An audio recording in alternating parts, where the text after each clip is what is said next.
bilang banyak pendeta bodoh?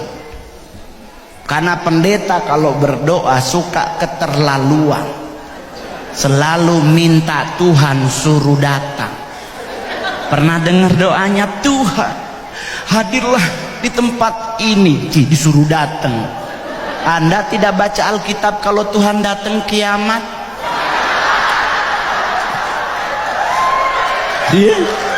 Pernah baca kalau Tuhan datang apa yang terjadi? Kiamat suruh datang. Assalamualaikum warahmatullahi wabarakatuh. Bismillahirrahmanirrahim. Ashhadu an la ilaha illallah wa ashhadu anna Muhammadar Rasulullah. Allahumma salli ala sayyidina Muhammad wa ala ali sayyidina Muhammad. Rabbi israh li sadri wa yassir li amri wahlul 'uqdatam min lisani yafqahu qawli. Amin. Bismillahirrahmanirrahim. Salam hormatku, salam kasih dan sayangku kepada para sahabat-sahabatku tercinta dimanapun Anda sekalian berada, baik yang ada di dalam ataupun yang ada di luar negeri, baik agama-agama yang ada di dunia ini, golongan-golongan yang ada di dunia ini, aliran-aliran yang ada di dunia ini. Semoga kita semua senantiasa selalu di dalam lindungan Tuhan.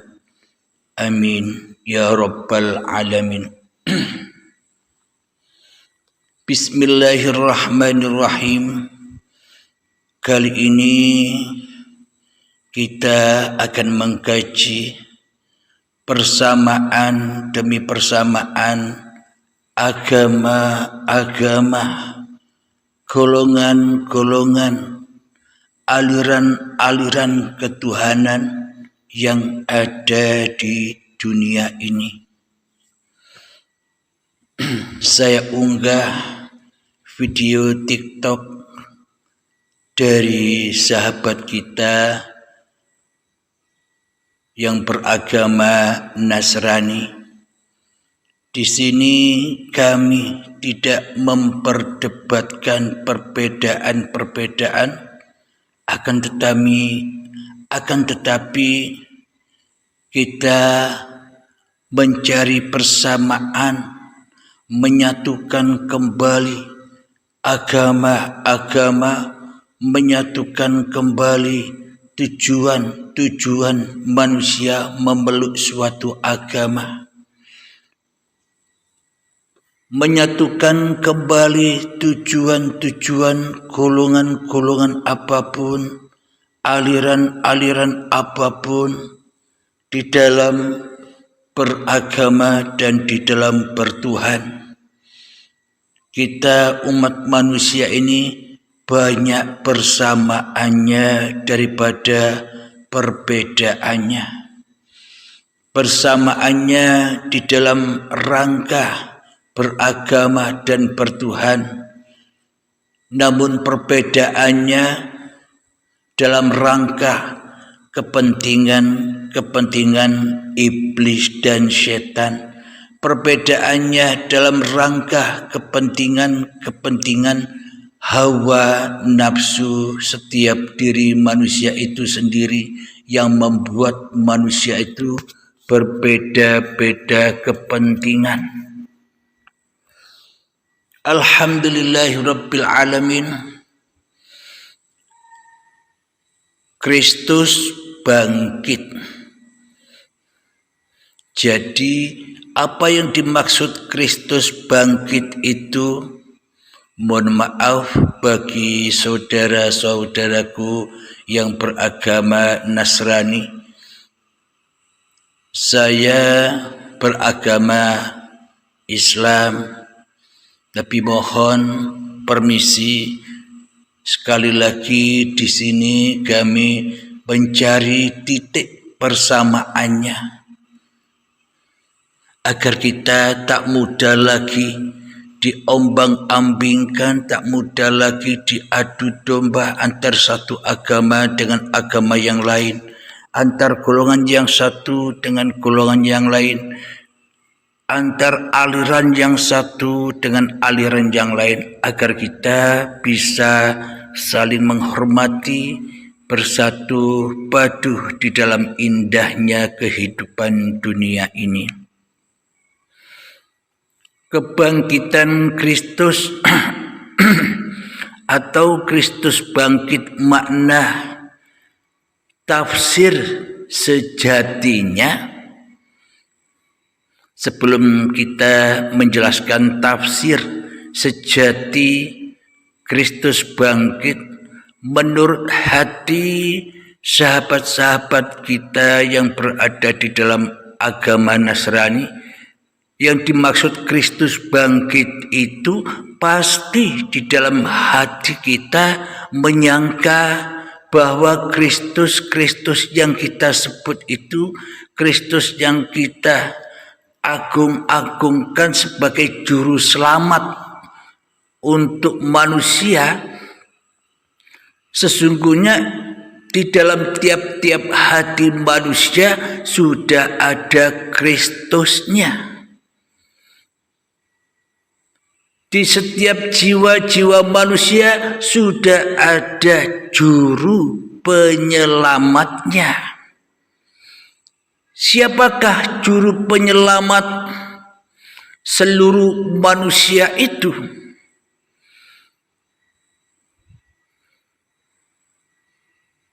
Bagi manusia, bagi hawa nafsu, mengartikan, menafsirkan selama ini tafsir yang tidak sejati.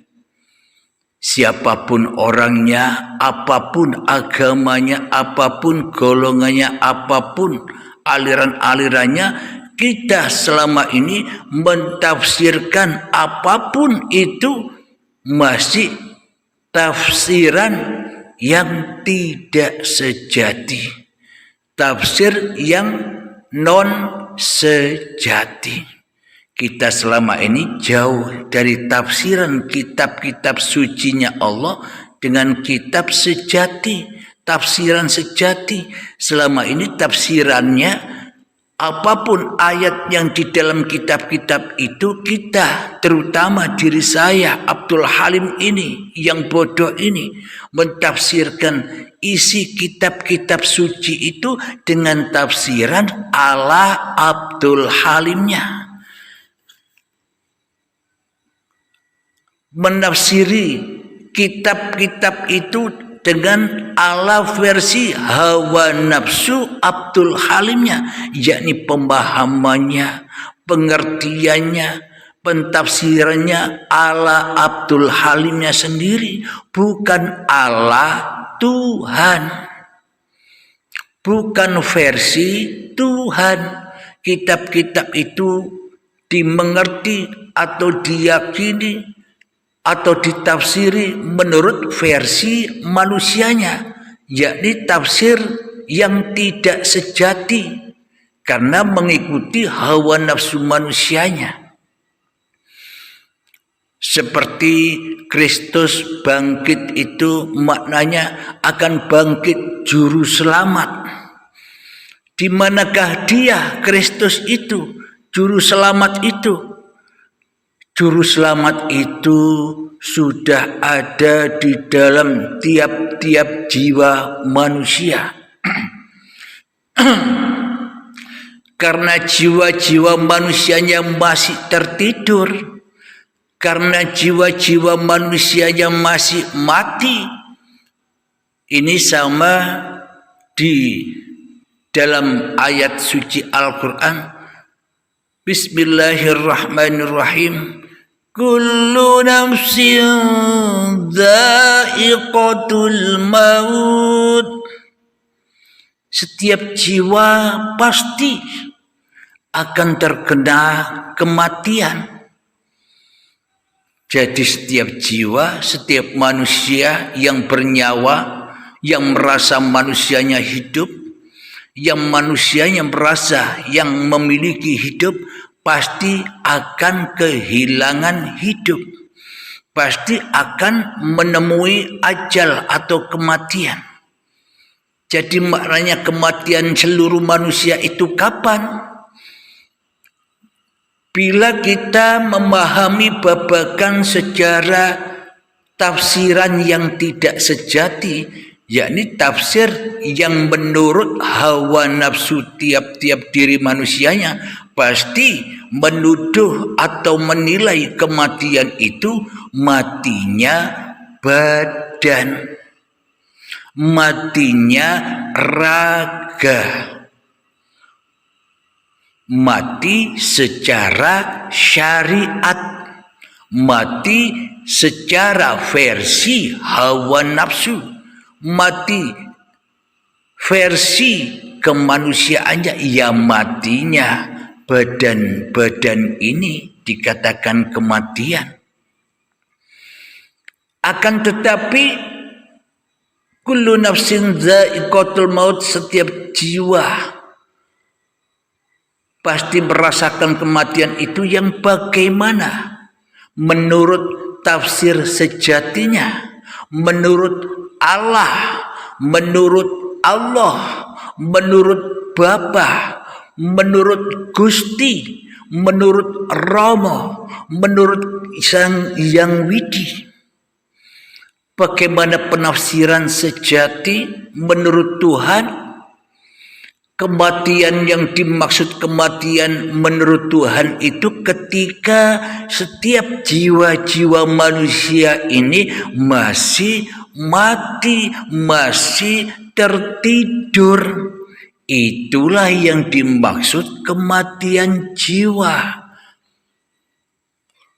Jadi mati jiwanya, mati nyawanya, mati kesadaran hati manusianya hingga keras melebihi kerasnya batu, sehingga tak terasa manusianya di dalam hatinya ngaku-ngaku bahwa diri manusianya yang paling wujud di dalam hatinya, sehingga manusianya mengaku-ngaku bahwa dirinya yang paling hidup di dalam hatinya daripada wujud hidup Tuhannya, daripada wujud hidup Allahnya di dalam hatinya. Hidup manusianya lebih wujud, lebih ada, lebih berkuasa daripada wujud hidupnya Allah di dalam tiap-tiap diri manusia. Wujud hidupnya Gusti di dalam tiap-tiap hati manusia. Karena manusia selama ini telah mengalahkan Tuhannya di dalam hatinya, sehingga Tuhannya, sehingga Allahnya, sehingga Allahnya, sehingga Gustinya, sehingga Bapanya, sehingga Romohnya kalah sakti, kalah wujud dengan manusianya di dalam hatinya. Maka dari itu dikatakan di dalam Al-Quran, kullu nafsin dha'iqatul maut, tiap-tiap diri manusia pasti kedatangan kematian. Kematian ini yang dimaksud oleh Allah. Kematian ini yang dimaksud oleh Allah. Karena juru selamatnya selama ini kita pendam di dalam tiap-tiap jiwa manusia kita. Bila juru selamatnya, bila iman dan akidah di dalam beragama dan di dalam bertuhan kita kubur, kita bunuh di dalam hati kita, sampai kapanpun juru selamat, sampai kapanpun kita buta akan jalan pulang kepada Sang Pencipta. Bila di dalam hati kita yang ada hanyalah diri kita sendiri yang wujud. Bila di dalam hati kita yang ada hanyalah diri kita sendiri yang hidup, berarti wujud dan kehidupan Tuhan, wujud dan kehidupan Allah, wujud dan kehidupan Allah, wujud dan kehidupan Bapa, wujud dan kehidupan Romo, wujud dan kehidupan Gusti di dalam hati kita umat manusia selama ini tak ada, tak berlaku, hanya berlaku untuk diomong-omongkan saja, berlaku untuk kebanggaan-kebanggaan saja. Toh semuanya bertujuan untuk kepentingan hawa nafsu tiap-tiap diri manusia itu sendiri di dalam memeluk suatu agama dan bertuhan versi tafsiran yang tidak sejati, versi tafsiran bayangan manusia, versi tafsiran makhluk. Sedangkan sang pencipta makhluknya selama ini tidak berlaku sedikit pun walaupun sebiji darah di dalam tiap-tiap hati manusianya. Inilah yang disebut manusia sudah pada mati kesadarannya di dalam beragama dan di dalam bertuhan. Tafsir sejati agama dan pertuhan menurut versi-versi hawa nafsu manusianya memang dikotak-kotakkan, beda namanya, beda agamanya, bahkan Tuhannya pun berbeda-beda. Inilah tanda bahwa umat manusia masih mati hatinya, keras jiwanya, menyangka Tuhan Sang Pencipta itu beda-beda menurut kepentingan-kepentingan hawa nafsunya sendiri. Menurut kebenaran-kebenaran hawa nafsunya sendiri yang semuanya penuh dengan kepentingan-kepentingan pribadinya sendiri-sendiri. Sehingga dengan mudahnya iblis dan setan itu mengkotak-kotak agama-agama, mengkotak-kotak aliran-aliran, mengkotak-kotak golongan-golongan agama, baik di dalam Islam banyak golongan dan aliran, pun juga di dalam agama Nasrani banyak aliran dan golongan, pun agama-agama lain pun juga begitu. Tak ada menemukan titik persamaannya. Kenapa? Karena Tuhannya beda-beda. Kenapa? Karena Tuhannya bukan Tuhan yang disembahnya, tapi hawa nafsunya yang dipertuhankannya di dalam tiap-tiap diri manusia selama ini. Sehingga tak pernah menemukan titik persamaan di dalam beragama dan bertuhan. Yang ada hanyalah tafsiran yang tidak sejati, yakni membeda-bedakan antar umat beragama. Itulah lakunya iblis dan setan yang suka mengadu domba kita semua umat manusia. Mengapa selama ini kita mudah diadu domba antar pemeluk agama, kadang antar golongan di dalam agama, kadang antar aliran di dalam agama? Kenapa? Karena kita di dalam hati kita merasa paling benar sendiri tata keramanya di dalam beragama dan bertuhan di dalam hati kita. Kepentingan-kepentingannya supaya kita dianggap orang yang alim, supaya kita dianggap orang yang paling ngerti soal agama dan bertuhan, Sehingga iblis dan setan dengan mudahnya merontokkan agama dan merontokkan ketuhanan di dalam tiap-tiap jiwa manusia. Itulah yang dikatakan jiwa yang mati, jiwa yang selalu mengikuti tafsiran-tafsiran hawa nafsunya di dalam memahami kitab-kitab suci. Bagaimana mungkin Kristus akan bangkit? Bagaimana mungkin penolong akan bangkit di dalam hati kita sebagai petunjuk hati untuk menerangi jalan kembali kepada Allah? Bagaimana mungkin juru selamat ini bangkit di dalam kuburan setiap diri manusia bila cara beragama, bila cara bertuhannya masih ala iblis, beragama dan bertuhannya masih ala setan, beragama dan bertuhannya masih ala hawa nafsunya dewe, yakni membanggakan pribadi dirinya sendiri daripada menghormati agama orang lain. Sampai kapan juru selamat itu akan bangkit dari kuburan jiwa-jiwa yang mati ini? Bila kita tidak sadar diri, maka kita tak akan bisa sadar bagaimana untuk memeluk suatu agamanya Tuhan dengan benar. Jadi Islam, Nasrani, Yahudi, Majusi, Sabiin, dan siapapun dan apapun nama-nama agamanya, sebenarnya itu bukan agama Tuhan.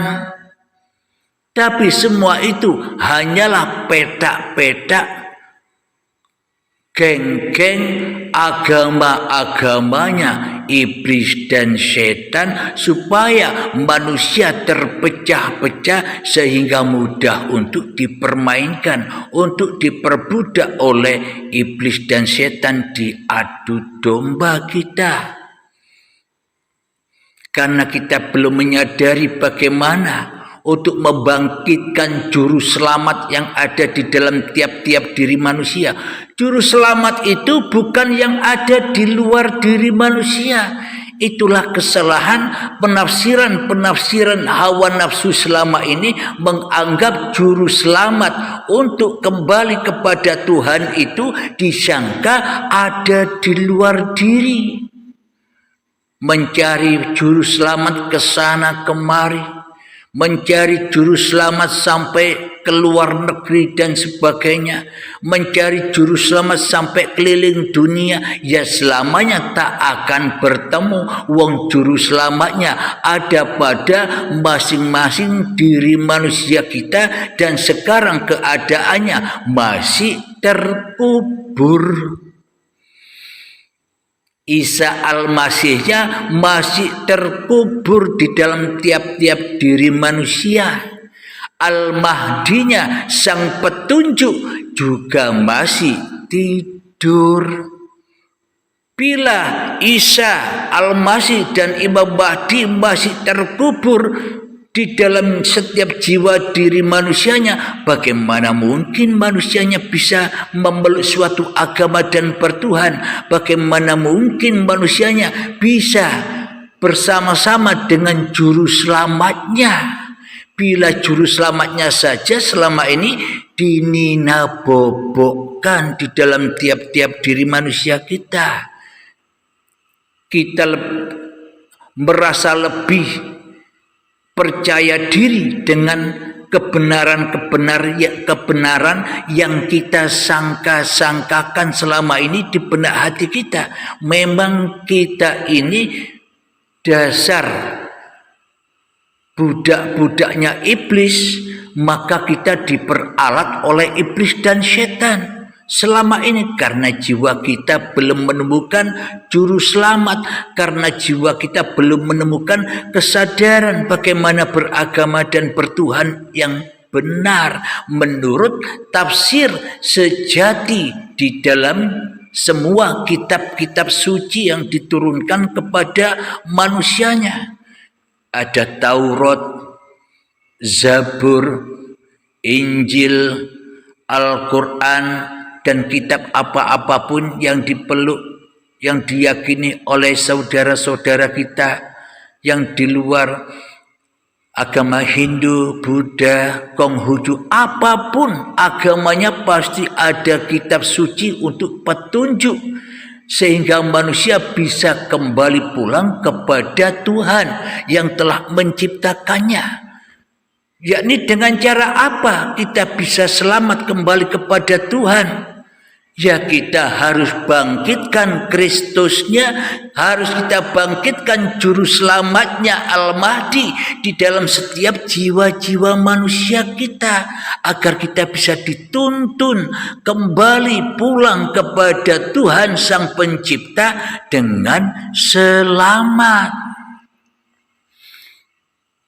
Jadi Kristus atau Imam Mahdi petunjuk itu sebenarnya bukan sosok-sosok yang diperebutkan kepahamannya oleh orang-orang yang di luar sana.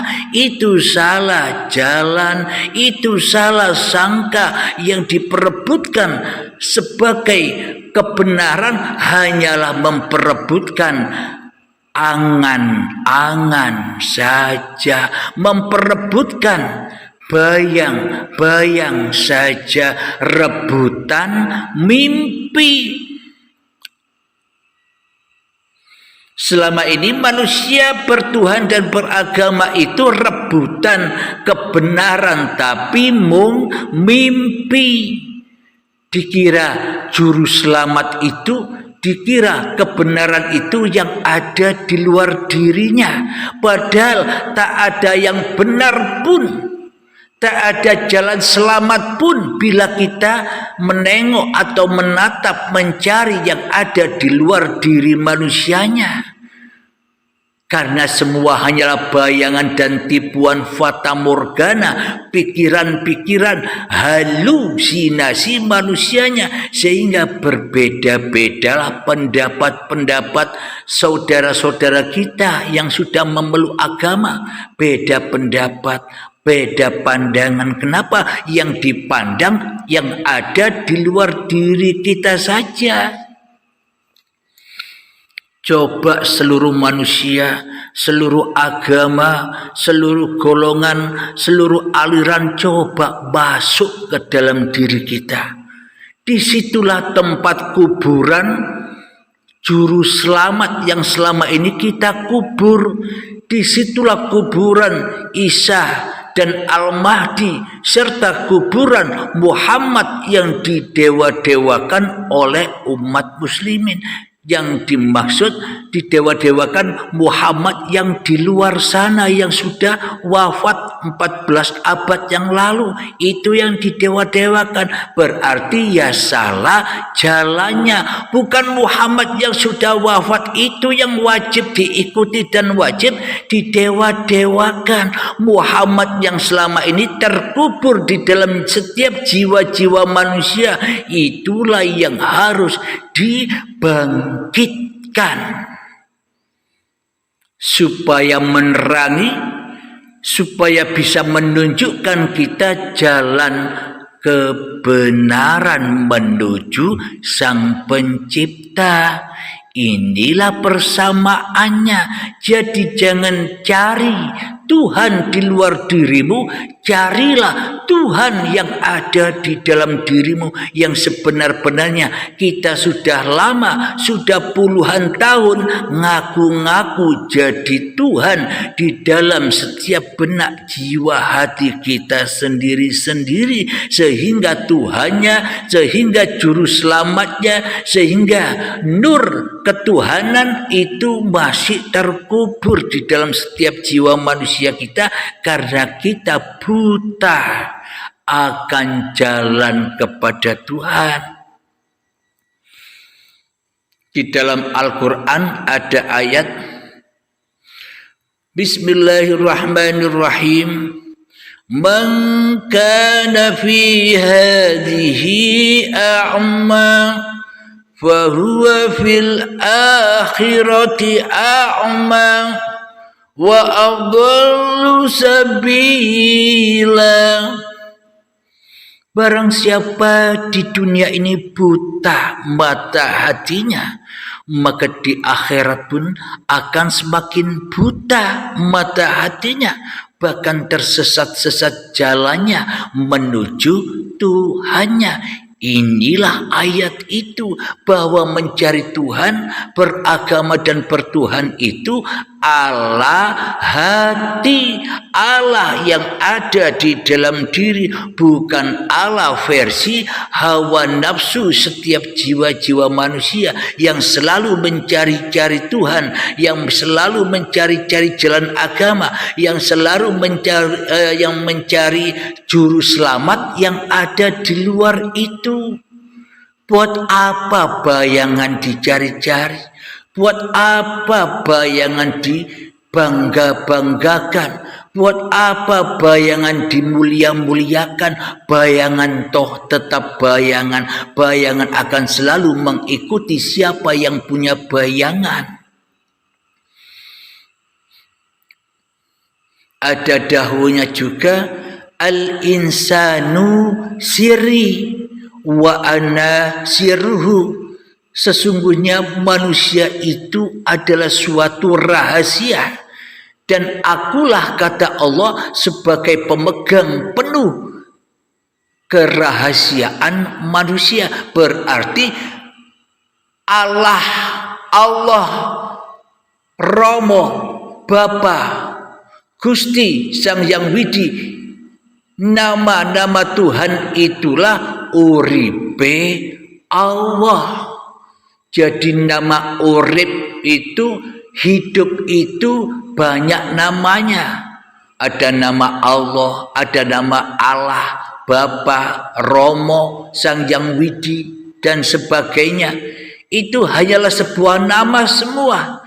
Tapi semuanya berpusat, berpulang kepada nama Sang Maha Pencipta itu sendiri, yang wajib kita esakan di dalam setiap jiwa manusia.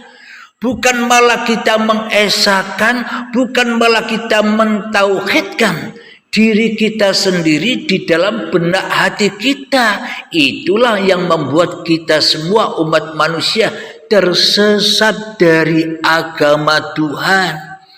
Namun arah perjalanan manusia selama ini hanya menuju agamanya iblis dan setan. Nama-nama agama yang sudah ada di luar diri itu, itulah agama yang semu, agama yang bohongan, agama yang dusta, karena jauh dari agama yang sebenar-benarnya agama dalam tafsir sejati yang ada di dalam tiap hati manusia. Ada ayat juga di dalam Al-Quran, wa min anfusikum afala tubsirun.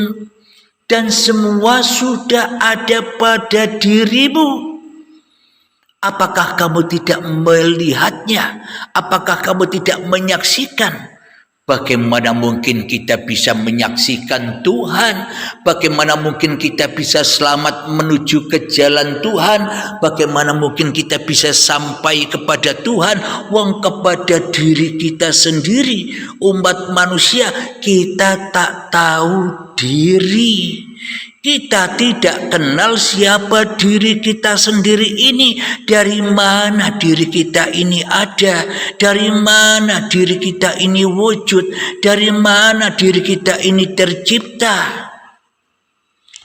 Sedangkan mata hati kita selama ini dibutakan oleh iblis dan setan supaya kita tidak cari tahu asal-usul diri ini berada, supaya kita tidak ngurus kepada sejarah-sejarah kita sendiri, maka ditutuplah mata hati, ditutuplah mata zahir, ditutuplah pendengaran kita oleh iblis dan setan supaya nyembah, supaya ngabdi iblis dan setan terus di hati kita. Iblis dan setan yang sombong ini, yang merasa dirinya paling wujud daripada Tuhan, yang merasa dirinya paling hidup daripada Tuhan, sehingga iblis dan setan enggan bersujud kepada Adam.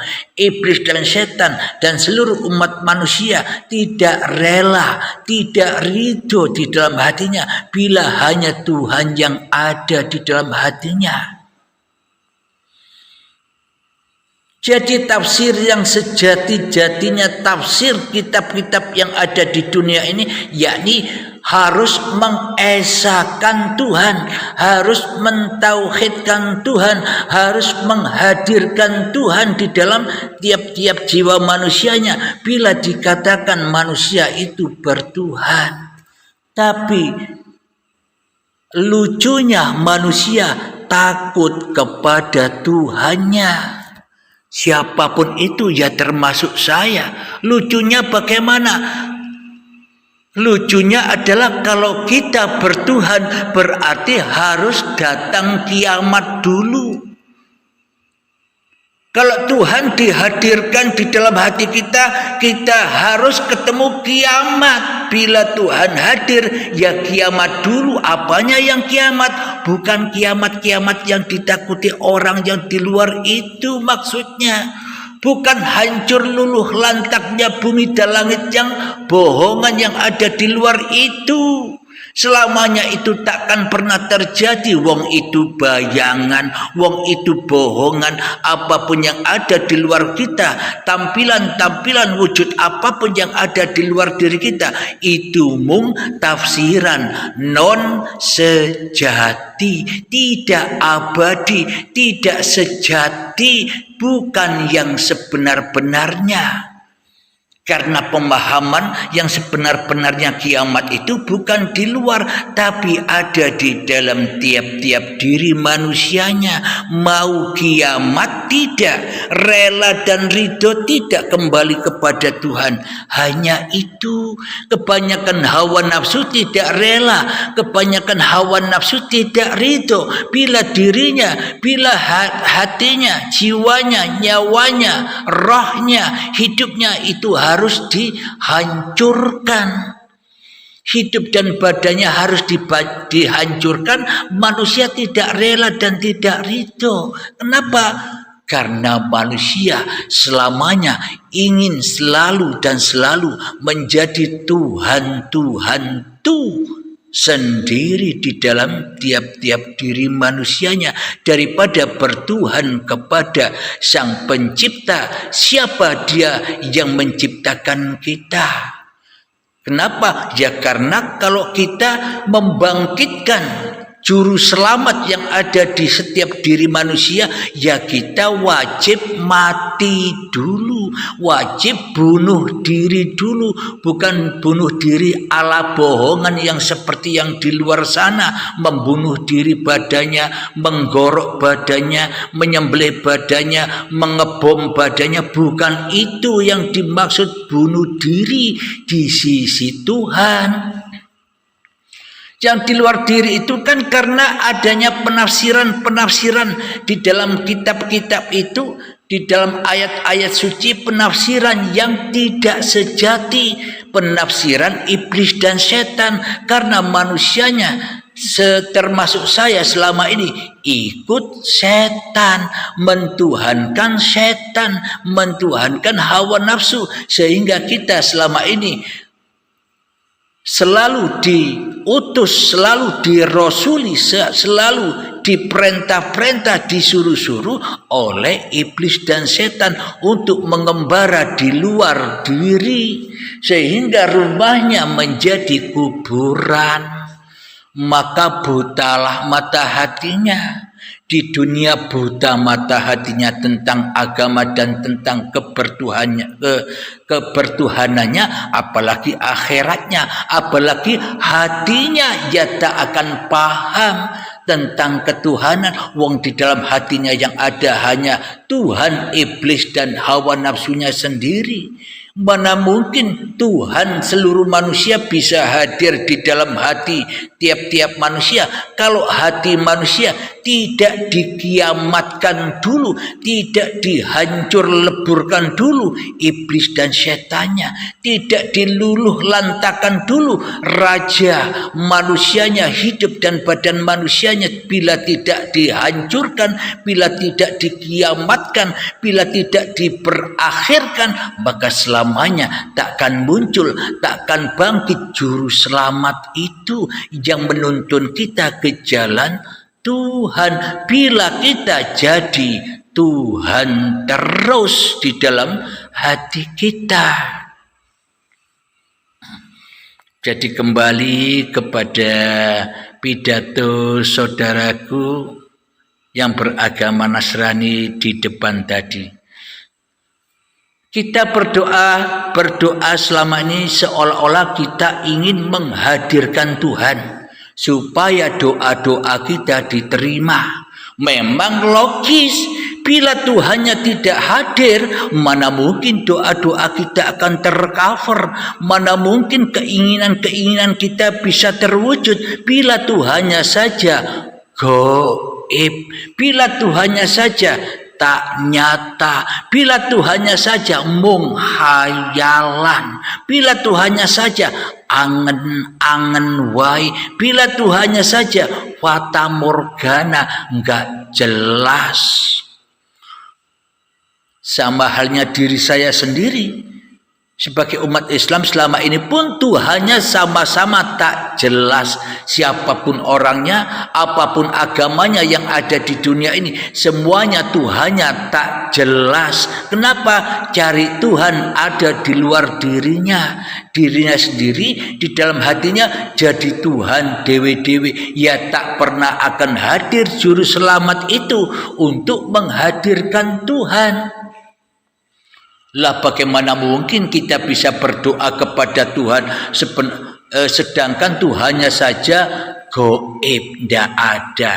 Berarti kita semua umat manusia ini yang merasa beragama ini selamanya takkan pernah berdoa kepada Tuhan, alias doanya untuk kepentingan-kepentingan hawa nafsunya dewe-dewe, karena yang ada, yang dihadap, yang hadir di dalam hatinya yo hawa nafsunya dewe-dewe, iblis dan setannya.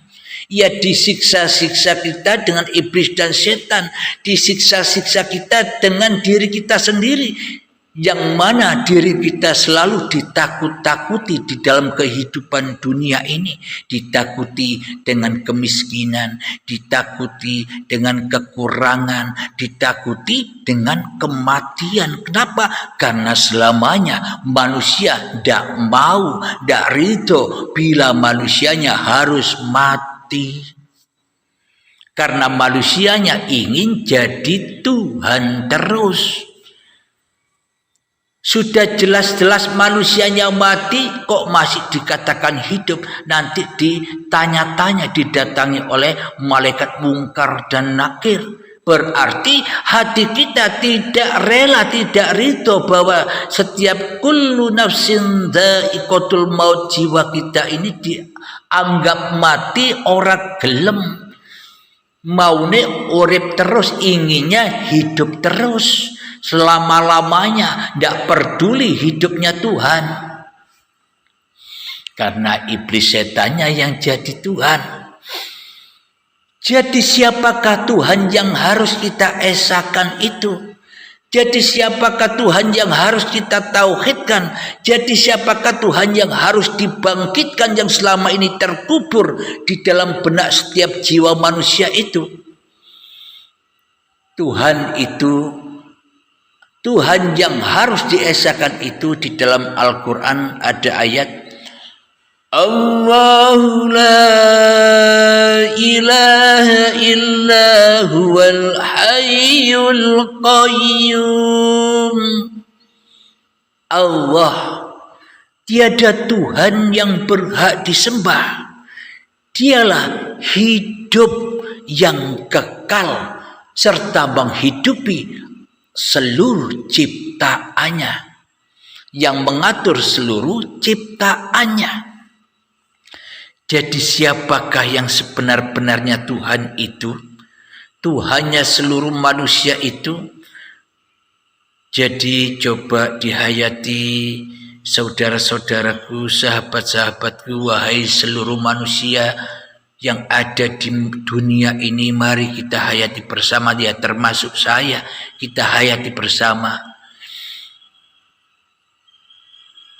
Siapakah hidup ini yang selama ini kita akui sebagai hidup kita, sehingga kita gampang mengaku-ngakui badan ini pun milik kita, dan sehingga kita gampang apa-apapun yang ada di luar diri kita, seperti apa yang kita miliki, HP, celana, baju, sendal, sepatu, rumah, mobil, motor, pesawat, gedung-gedung yang kita rasa sebagai milik kita selama ini.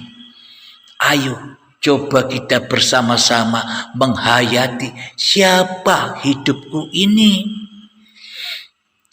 Inilah cara membangkitkan Kristus, maknanya membangkitkan juru selamat, membangkitkan Al-Mahdi, membangkitkan Muhammad Rasulullah yang selama ini terpendam. Muhammad Rasulullahnya terpendam di dalam jiwa manusia, sehingga tiap diri manusia tidak bisa menyaksikan Rasulullah. Ya selamanya tidak bisa syahadat.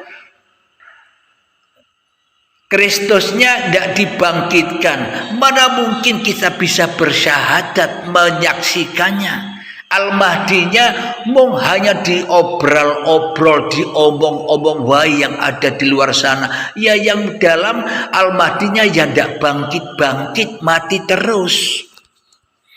Mari kita bangkitkan yang dikatakan Kristus bangkit, yang dikatakan Isa Al-Masih turun, yang dikatakan bangkitnya Imam Mahdi, yang dikatakan bangkitnya Rasulullah, untuk kita saksikan sehingga membawa kita ke jalan keselamatan menuju Tuhan. Jadi sesungguhnya Kristus, jadi sesungguhnya Imam Mahdi, jadi sesungguhnya Muhammad Rasulullah itu yo awakmu dewe-dewe, diri kita sendiri-sendiri. Sudah ada di dalam hati kita sendiri-sendiri.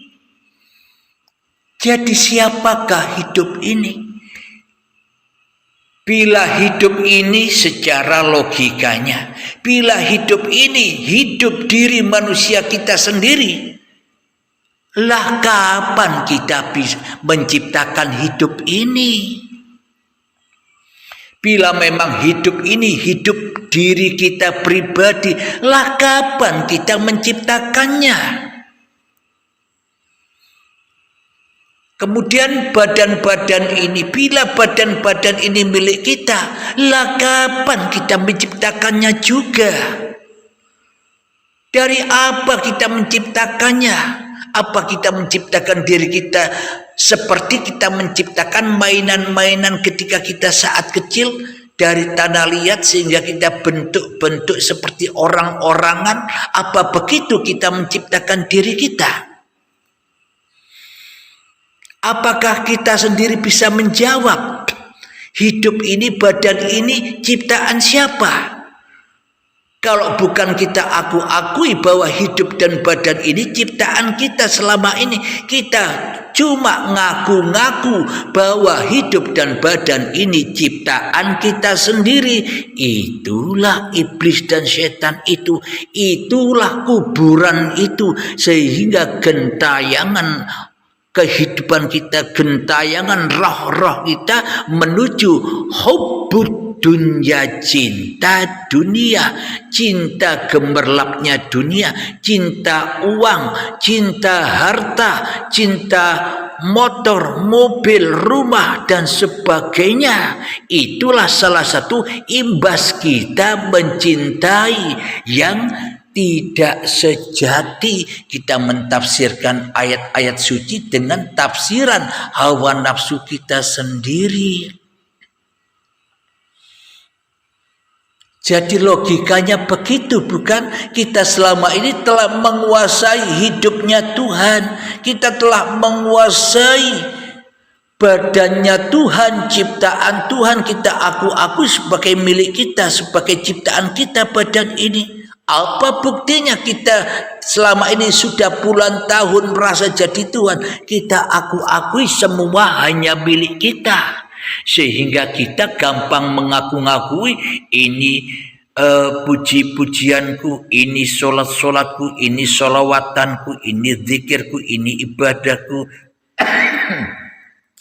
ini rumahku, ini hartaku, ini jabatanku, ini pangkatku dan sebagainya. Itulah yang dimaksud jerat-jerat api hawiyah, neraka hawiyah yang disebut dalam Al-Quran, ya neraka hawa nafsumu dewe-dewe, ya termasuk saya masuk neraka juga, sama dengan Anda.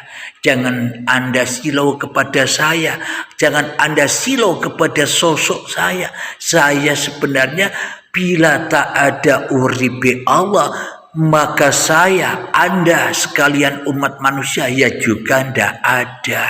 Berarti inilah kenyataan Tuhan itu ketika manusianya sadar diri bahwa manusianya tak berhak apapun, manusianya tak berhak jadi siapapun. Bila hidup dan badan saja bukan milik manusia, apalagi yang tergelar di dunia ini pun juga milik manusia. Inilah yang dimaksud keesaan Tuhan. Inilah yang dimaksud mentauhidkan hanya Tuhan yang ada. Dan inilah agama yang benar bagi umat manusia, kembali kepada Tuhan, agama rahmatan lil alamin, agama kasih sayang bagi seluruh umat manusia, agar berkasih sayang, tidak bermusuh-musuhan. Karena kita selama ini pengikut tafsir yang tidak jelas, tafsir yang tidak abadi, tafsir yang tidak sejati, sehingga kita selama ini salah jalan guna mencari pulang kepada Tuhan. Jalannya di luar diri. Lama berpuluh-puluh tahun kita berjuang, kita mencari-cari bagaimana agar kita bisa pulang kepada Tuhan, diantar dengan juru selamatnya, diantar Kristusnya, diantar Al-Mahdinya, diantar Muhammad Rasulullahnya yang sudah disaksikan. Bagaimana mungkin kita bisa menyaksikan yang sudah tidak ada di luar diri kita? Ya, yang harus kita saksikan yang ada di dalam diri kita yang sudah lama terkubur ini, dibangkitkan kesadarannya sehingga ia akan menunjukkan jalan selamat kita pulang kepada Tuhan. Apa maknanya pulang dengan selamat kepada Tuhan? Bukan pulang secara dohir seperti Anda pulang ke rumah. Bukan itu maknanya pulang. Pulang itu ada di dalam hati. Ya, lewati langit-langit yang ada di hati. Terobos 7 langit yang ada di hati. Bukan 7 langit yang ada di luar diri itu. Kenapa? Langit yang di luar itu bohongan kok. Langit yang di luar itu kan dusta wae kok. Apa maksudnya langit yang di luar itu? Cara bertuhan yang di luar itu bohongan. Buktinya apa? Bila kita tak hidup, maka tak akan ada dunia. Bila kita tak hidup, maka tak akan ada langit. Bila kita tak hidup, maka tak akan ada Tuhan. Itulah maksudnya yang di luar diri itu. Apa yang kita hayal-hayalkan selama itu mimpi, bohongan. Kita selama ini sudah lama bermimpi tampil keluar diri, sehingga kita buta akan Tuhan, buta masuk ke dalam diri. Maka dari itu harus mencari guru-guru pembimbing agar kita dituntun masuk ke dalam diri, agar bangkit sang juru selamat itu, agar bangkit Kristusnya. Siapa sebenarnya Kristus itu? Agar bangkit Al-Mahdinya. Siapa sebenarnya yang dikatakan Al-Mahdi itu? Agar bangkit Muhammadnya. Siapa yang dikatakan Muhammad Rasulullah itu? Yakni dibangkitkan, disadarkan bahwa sesungguhnya Allah bersama tiap-tiap diri manusia. Allah menjadi Tuhannya seluruh manusia. Dibangkitkan apanya? Kesadarannya. Kita kembali menjadi utusan-utusan Allah. Kita menjadi rasul-rasul Allah. Kita menjadi budak-budak Allah. Kita menjadi hamba-hamba Allah dari ketersesatan hati kita selama ini. Ibarat adalah domba-domba yang tersesat. Siapakah domba-domba yang tersesat ini? Domba-domba yang selalu keluar dari dirinya sendiri, yakni memandang gebiarnya dunia. Itulah yang dimaksud domba-domba yang tersesat itu. Bukan manusia-manusia itu dianggap domba. Domba di sini adalah tafsir sejatinya domba atau binatang ternak itu adalah ketika manusianya memperturutkan hawa nafsunya di hatinya, ketika manusianya masih mentuhankan iblis dan setan di dalam hatinya, maka itulah ketika manusia masih merasa dirinya yang paling wujud, merasa dirinya yang paling hidup di dalam hatinya. Itulah yang dimaksud manusia lebih rendah daripada binatang ternak. Itu yang dimaksud domba-domba yang tersesat itu, sahabat. Bukan orang-orang selain agama Nasrani itu domba-domba semua, bukan itu maknanya. Dombanya sudah ada di setiap diri manusia kita. Kita selamatkan atau tidak domba-domba hawa nafsu Abdul Halim ini? Saya pun juga domba Abdul Halim namanya. Cara untuk menyelamatkan domba Abdul Halim ini supaya tidak tersasar, tidak kesasar, ya harus kita bawa pulang kemana? Ke kandangnya. Di mana kandangnya? Ya di dalam diri kita inilah kandangnya, tempat asalnya. Di mana? Kembali kepada asal usul kita berada, yakni Tuhan hidup yang selama ini kita akui sebagai hidup diri manusia kita. Itulah Tuhannya seluruh manusia yang menciptakan badan-badan ini. Itu yang harus dibangkitkan. Itu membuat juru selamat agar kita selamat kembali kepada Tuhan. Inna lillahi wa inna ilaihi roji'un.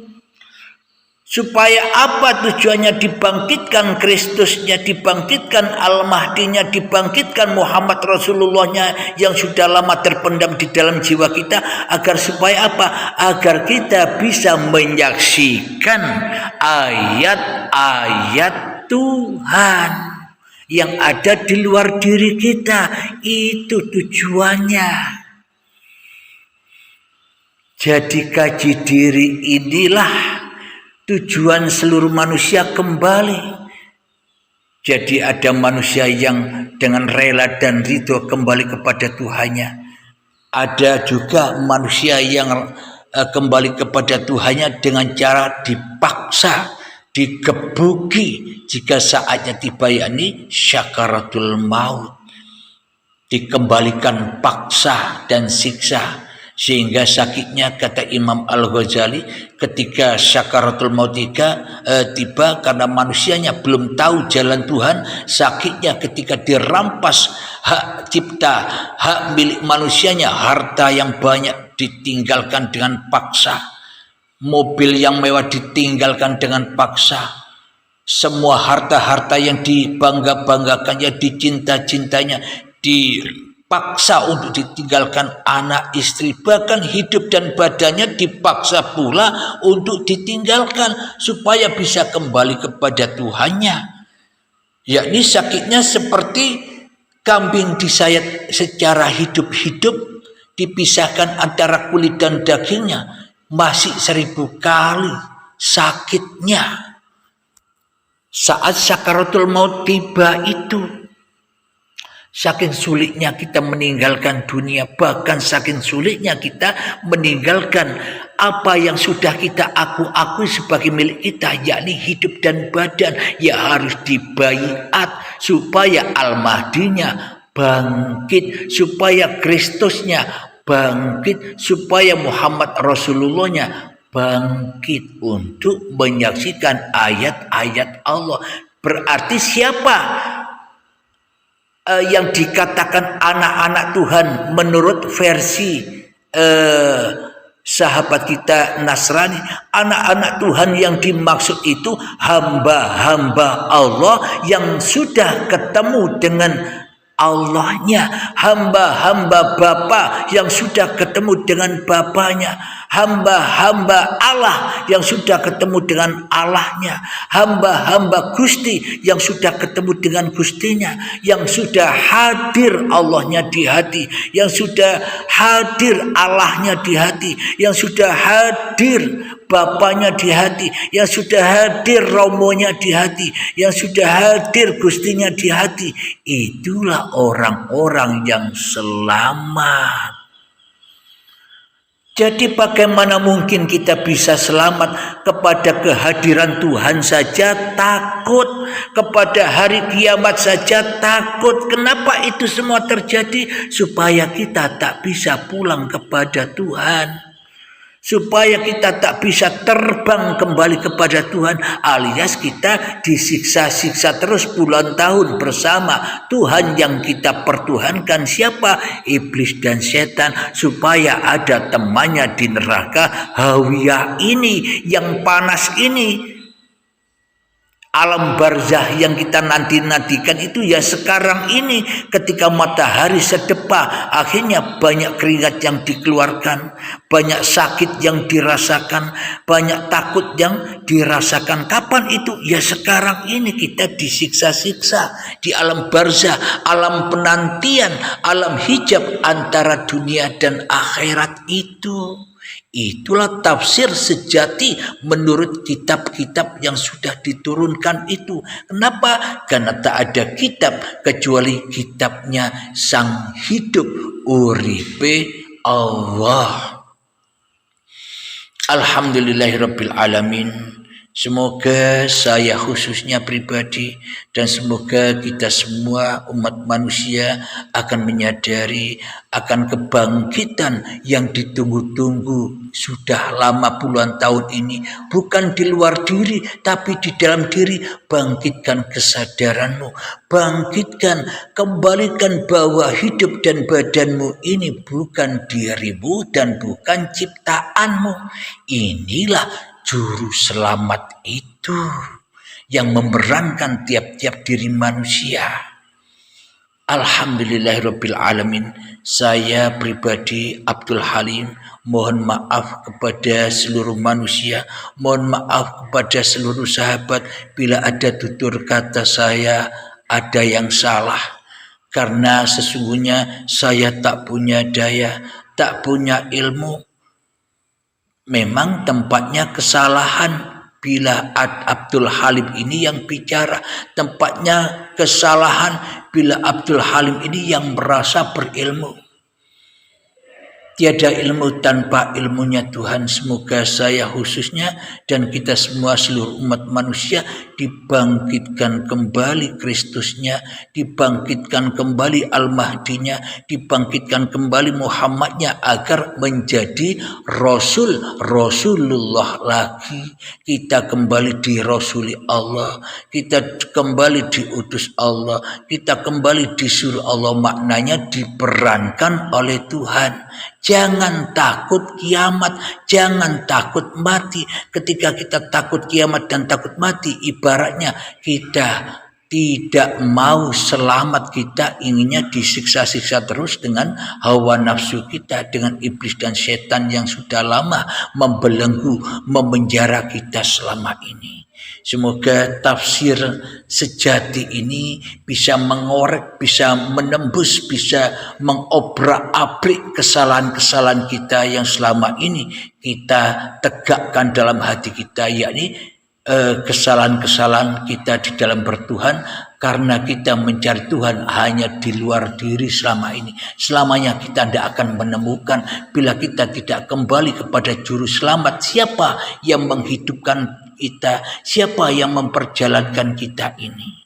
Jadi hakikat juru selamat itu, jadi hakikat Kristus itu, jadi hakikat Al-Mahdi itu, jadi hakikat Muhammad itu, ya Ahmad bila mim ahad. Itulah Tuhan Sang Pencipta seluruh manusia. Inilah persamaannya agama-agama yang ada di dunia ini. Persamaannya ya kembali kepada esanya Tuhan. Alhamdulillahirabbil alamin.